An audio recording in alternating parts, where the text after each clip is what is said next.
Welcome back. અમદાવાદના high profile airport વિસ્તારમાં જાહેર રોડ પર દારૂની મહેફિલ માણવી એક શખ્સને ભારે પડી ગઈ। સોશિયલ મીડિયા પર નાનક ઉર્ફે નાનુ શેવાની નામના શખ્સનો જાહેરમાં બેફામ થઈને દારૂ પીતો વિડીયો વાયરલ થતા ચકચાર મચી ગઈ છે। આ શખ્સ અગાઉ પણ અનેકવાર આ જ રીતે કાયદાના લીરેલીરા ઉડાવીને દારૂ પીતો હોવાના ગંભીર આક્ષેપો સ્થાનિકો દ્વારા કરવામાં આવ્યા છે।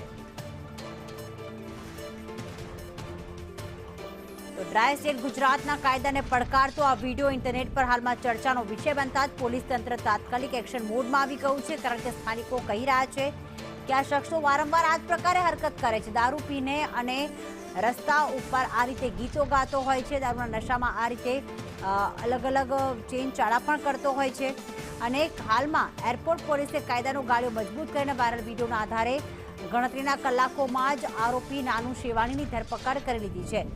જિગ્નેશ અમારી સાથે જોડાઈ ગયા છે।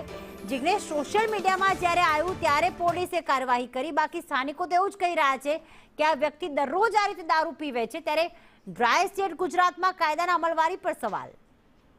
પ્રીતિ, કાયદાના અમલવારી અને ગુજરાતમાં દારૂબંધી એ બંને વાત કદાચ સામાન્ય એક સરખી જ છે, કારણ કે દારૂબંધી કાગળ ઉપર છે પરંતુ તેનું અમલીકરણ નથી થતું। તેવું જ છે, દારૂ બંધીને રોકવા માટે અથવા તો તેના નિયમોનું પાલન કરવા માટે ઘણા બધા કાયદાઓ છે, પરંતુ તેના પર પણ યોગ્ય કાર્યવાહી નથી થતી અને તે જ હકીકત છે। અને તેના કારણે ખુલ્લેઆમ દારૂ મળી રહ્યો છે, દારૂ વેચાઈ રહ્યો છે, દારૂ લોકો પી રહ્યા છે। આવો જ એક વિડીયો છે અમદાવાદના એરપોર્ટના વિસ્તારમાં, જે એક નાનુ શિવાની કરીને એક વ્યક્તિ છે કે જે રોજ દારૂ પીવે છે અને પોતાના સોશિયલ મીડિયા પર પણ તેના વિડીયો ચલાવે છે, પરંતુ જ્યારે તે વિડીયો અપલોડ કરે છે ત્યારે તે વિડીયો માત્ર સિલેક્ટેડ લોકો જોઈ શકે તે રીતે તે મૂકતો હતો।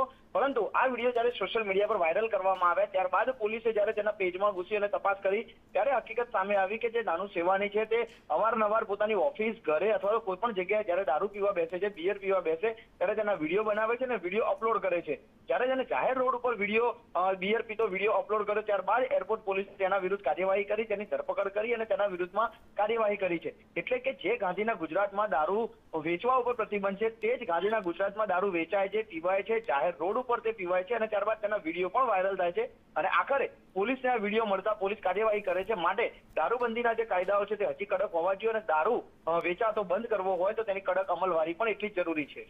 બિલકુલ, આભાર જિગ્નેશ તમામ વિગતો માટે।